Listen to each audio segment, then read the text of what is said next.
अगर आप इस साल मारुति सुजुकी की कोई नई कार खरीदने की प्लानिंग कर रहे हैं, चाहे वो अल्टो K10 हो, वैगनार है, स्विफ्ट है, बेलिनो है, ब्रेजा है, फ्रॉन्क्स है, डिजायर, अर्टिगा, ग्रैंड विटारा या फिर कोई और मॉडल हो, तो ये वीडियो आपके लिए बेहद जरूरी है, क्योंकि मारुति सुजुकी ने एक बार फिर अपनी कार्स की कीमतें बढ़ाने का ऐलान कर दिया है। कंपनी ने कहा है कि अगस्त 2026 से उनकी कार्स की कीमतों में अधिकतम 30,000 रुपए तक की बढ़ोतरी होगी। यानी अगर आपकी कार खरीदने की प्लानिंग अगले कुछ दिनों में है तो ये खबर आपकी जेब पर सीधा असर डाल सकती है। लेकिन सबसे बड़ा सवाल ये है कि आखिर मारुति सुजुकी बार बार कीमतें क्यों बढ़ा रहा है? क्या कंपनी सिर्फ ज्यादा मुनाफा कमाना चाहती है या इसके पीछे कोई बड़ी वजह है?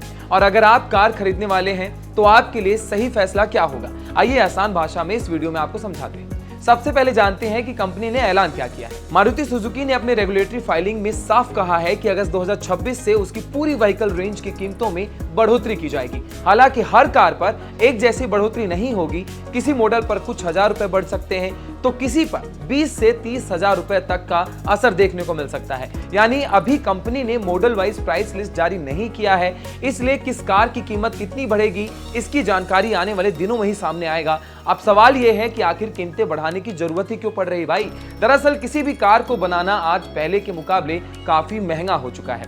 एक कार बनाने में steel, aluminium, copper, plastic, rubber, glass, semiconductor, chips, electronics और कई दूसरे कंपोनेंट्स का इस्तेमाल होता है। पिछले कुछ समय से इन सभी रॉ मटेरियल्स की कीमतों में लगातार उतार चढ़ाव देखने को मिल रहा है। इसके साथ ही मैन्युफैक्चरिंग कॉस्ट, लॉजिस्टिक्स कॉस्ट और ट्रांसपोर्टेशन का खर्च भी बढ़ता हुआ दिखा है। मारुति सुजुकी का कहना है कि उसने इस बढ़ी हुई कीमत और लागत को कम करने के लिए अपनी तरफ से कई इंटरनल मेजर्स अपनाए हैं, यानी प्रोडक्शन को ज्यादा एफिशिएंट बनाने की कोशिश की, कॉस्ट कटिंग की, सप्लाई चेन को बेहतर बनाया। लेकिन इसके बावजूद लगातार बढ़ती लागत की वजह से कंपनी के लिए पूरा खर्च खुद उठाना संभव नहीं रहा है। यही वजह है कि अब उस अतिरिक्त लागत का कुछ हिस्सा ग्राहकों तक पहुंचाया जा रहा है। अगर आपको लग रहा है कि ऐसा पहली बार हुआ है तो ऐसा बिल्कुल नहीं है। ध्यान देने वाली बात यह है कि ये पिछले कुछ महीनों में मारुति सुजुकी की दूसरी प्राइस हाइक है। इससे पहले जून 2026 में भी कंपनी ने इसी तरह कीमतें बढ़ाई थी। उस समय भी वजह लगभग यही बताई गई थी कि बढ़ती इनपुट कॉस्ट और कमोडिटी इन्फ्लेशन के कारण कंपनी पर दबाव बढ़ रहा है। यानी अगर देखा जाए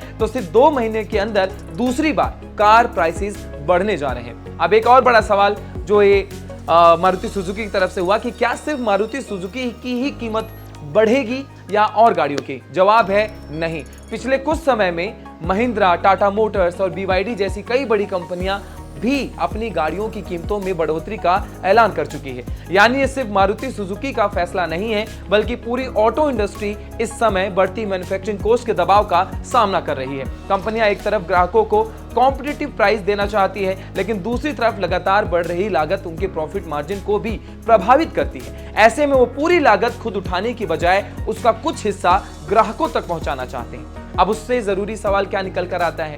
अगर आप मारुति सुजुकी की कार खरीदने की सोच रहे हैं तो आपको क्या करना चाहिए? अगर आपकी खरीदने की प्लानिंग पहले से बनी हुई है और बजट भी तैयार है तो कोशिश करें कि अगस्त से पहले अपनी बुकिंग कर दें।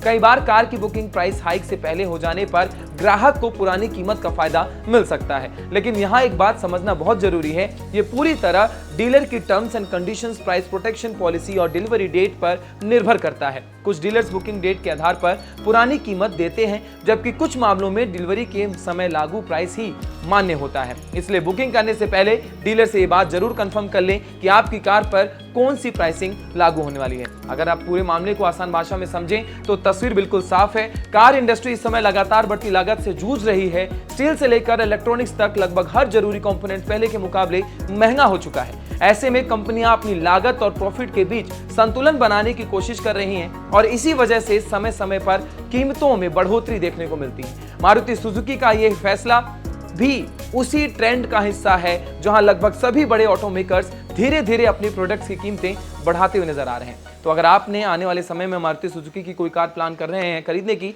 तो अगस्त से पहले फैसला लेना आपकी जेब के लिए थोड़ा फायदेमंद हो सकता है।